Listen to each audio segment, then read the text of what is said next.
Dice, se requiere que la fuerza resultante que actúa sobre la armilla roscada de la figura esté dirigida entonces en el sentido positivo de X. Para ello suponga que F2, que es la fuerza que está abajo, tiene una magnitud de 100 newton y un ángulo de 30 grados. Determine la fuerza resultante, ¿ya? Entonces vamos a hacer lo mismo que en el problema anterior, ¿ok?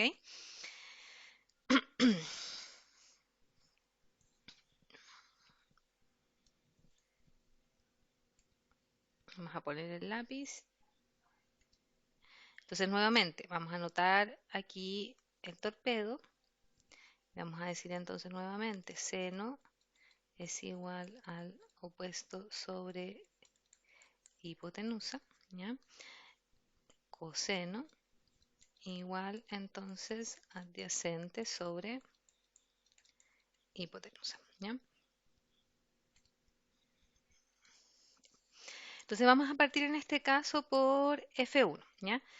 Entonces si se fijan, F1 está inclinada y tiene un ángulo de inclinación de 60 grados. Entonces F1 vale 800 newton y tiene un ángulo entonces de 60 grados.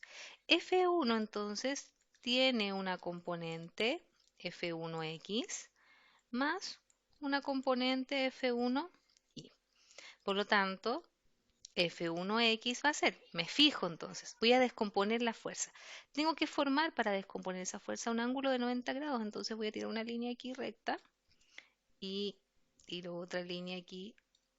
No me salió muy recta, lo vamos a rehacer. Y vamos a volver entonces a dibujar ahí. ¿Ya?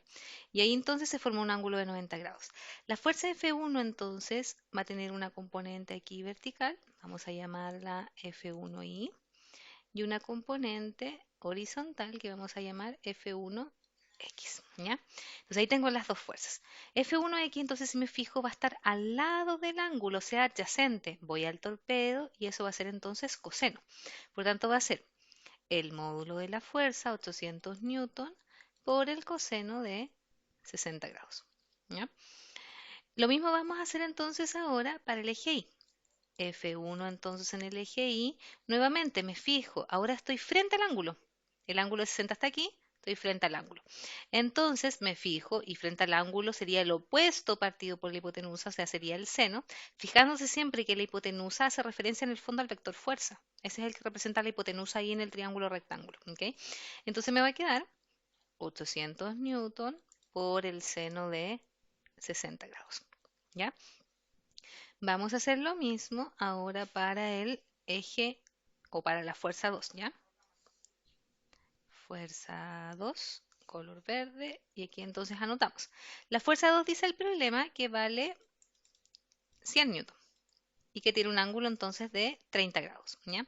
Entonces lo mismo, F2 va a tener una componente F2 en X más una componente F2 en Y. F2 en X entonces va a ser igual. Me fijo entonces, y F2 en X, si yo aquí nuevamente hago el ejercicio de cerrar el triángulo rectángulo, ¿ya? Entonces cierro aquí también. Voy a tener F2 en Y y esa de ahí va a ser F2 en X. Entonces me fijo, F2 en X va a estar adyacente al ángulo teta que dice entonces el problema que vale 30 grados. Entonces aquí me va a quedar 100 newton por el coseno de 30 grados. Y ahora puedo decir entonces que F2 en Y, si ella ocupé coseno, entonces el otro es seno, módulo de la fuerza por seno de 30 grados. ¿Ya? Con eso logré descomponer entonces ambas fuerzas, F1 y F2. ¿Ya? La idea siempre entonces ahora es que yo voy a calcular una resultante. En este caso me dicen que la resultante va dirigida en el eje positivo de X. ¿Ya? Entonces fíjense lo que voy a hacer. Voy a realizar entonces sumatoria de fuerzas en X. Y eso entonces va a ser igual, en este caso, a la fuerza resultante. No voy a tener que hacerlo como la vez anterior, donde calculé sumatorias de fuerzas en X y en Y y después elevándolas al cuadrado y sacando la raíz, yo encontraba el módulo de la resultante. Ahora la resultante está justamente dirigida en el eje positivo de las X, que es lo que dice aquí el problema. ¿Ya?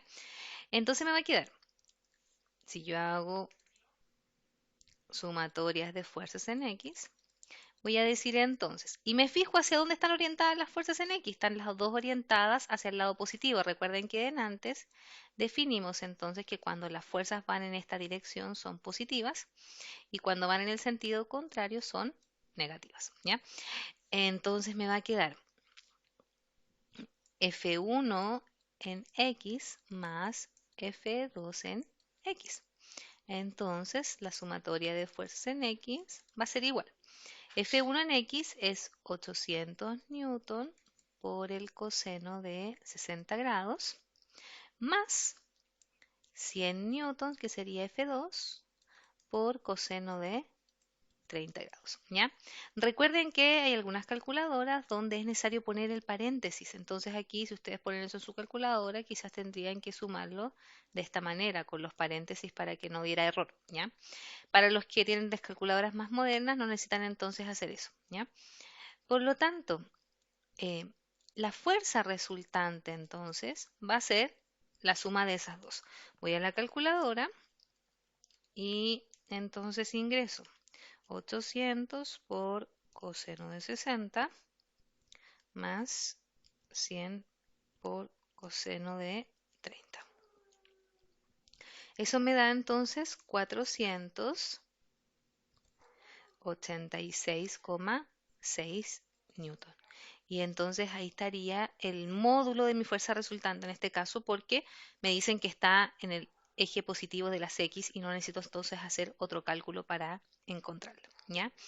En este caso era más fácil que el anterior porque en el fondo no requiero de sumar ambos ejes y luego sacar el módulo de las fuerzas, sino que ya sé que solamente voy a considerar las fuerzas que tienen el eje X en este caso, ¿ya?